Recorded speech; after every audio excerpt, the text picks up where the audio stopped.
Hi there. So it's Through the Bible in 1 year. We are on day 131. I have us reading a couple of chapters, one in Samuel and one in Chronicles today. First Chronicles, and they're eerily similar. It's like they put it in twice, and I never realized that before. So let's start reading. 2 Samuel chapter 10, War with the Ammonites. Sometime later, the king of the Ammonites died, and his son Hunan became king in his place. Then David said, I'll show kindness to Hunan, son of Nashah, just as his father showed kindness to me.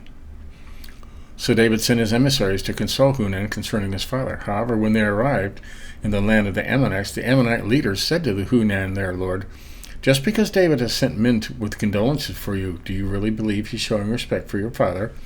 Instead, hasn't David sent his emissaries in order to scout out the city, spy on it, and demolish it? So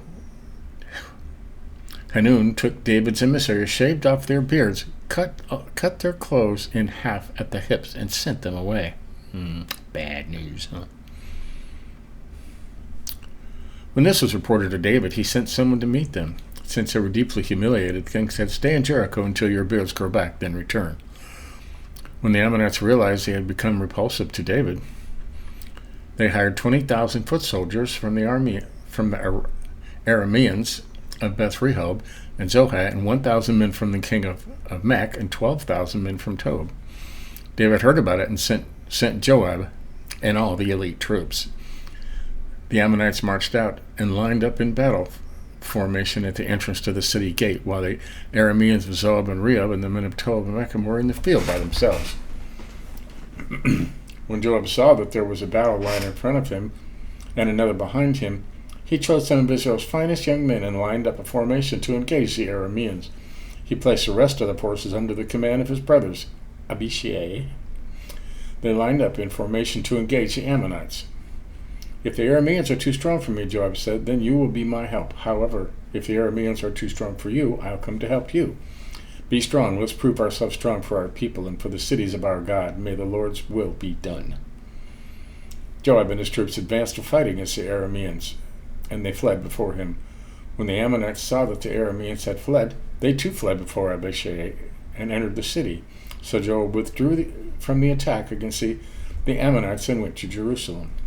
When the Arameans saw that they had been defeated by Israel, they regrouped.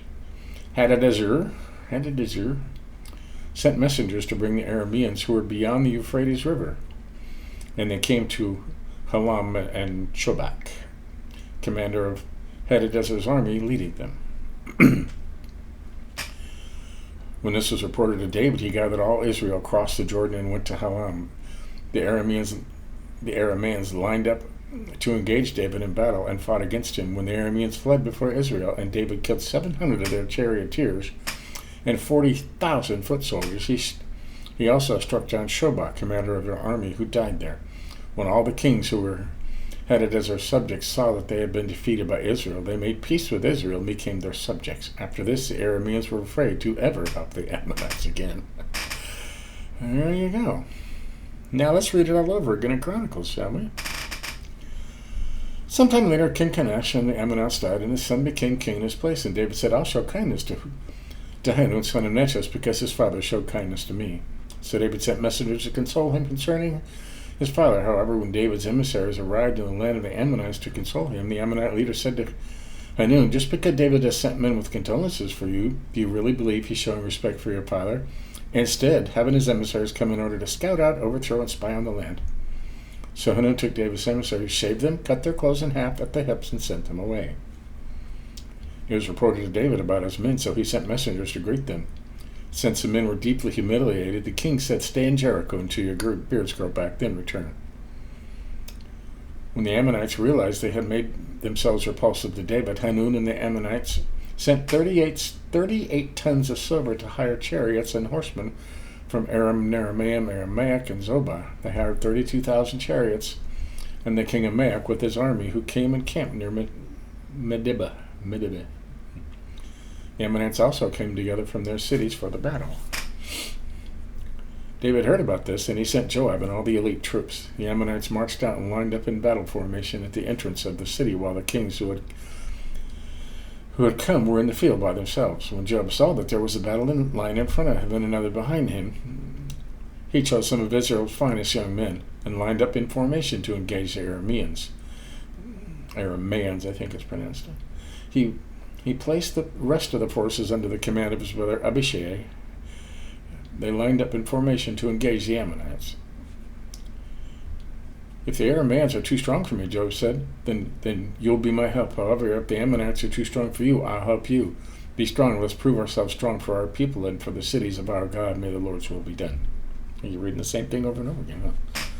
Joab and the people with him approached the Arameans for battle, and then they fled before him. When the Ammonites saw that the Arameans had fled, they likewise fled before Joab's brother Abishai and returned to the city. Then Joab went to Jerusalem.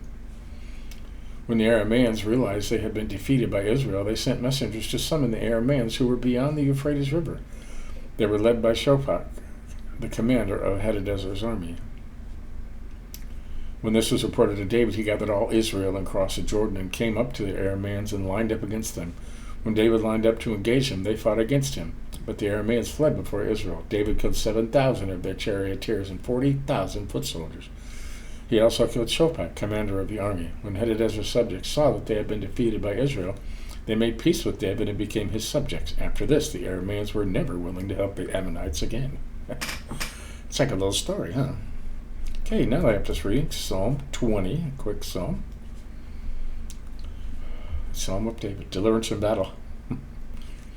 May the Lord answer you in a day of trouble. May the name of Jacob's God protect you. May he send you help from the sanctuary and sustain you from Zion. May he remember all your offerings and accept your burnt offering. Selah. May he give you what your heart desires and fulfill your whole purpose. Let us shout for joy at your victory and lift the banner in the name of our God. May the Lord fulfill all your requests. Now I know that the Lord gives victory to his anointed. He will answer him from his holy heaven with mighty victories from his right hand. Some take pride in chariots and others in horses. We take pride in the name of the Lord our God. They collapse and fall, but we rise and stand firm. Lord, give victory to the King. May he answer us on the day that we call. So, there you have it. That is day 131 of Through the Bible in 1 year. As usual, we'll see what's going on tomorrow. Psalms. 2 Psalms. There's 3 Psalms, 4 Psalms, 5 Psalms. So, 5 Psalms tomorrow. That's cool. So there you have it. Day 131 of Through the Bible in 1 year. We're getting there. We're a little more than a third of the way through now. And we're learning a lot, I never really... it's been 60 years, and I never really studied the Old Testament other than to just read through it a couple of times, and certain, in-depth studies like Psalms and, Ruth and Genesis and Exodus, stuff like that. But we're reading the whole thing, so I can say I read the entire Bible in 1 year, and so can you. So catch up on any you may have missed. Give us a like if you think about it. But until tomorrow, we'll do it again. See you later.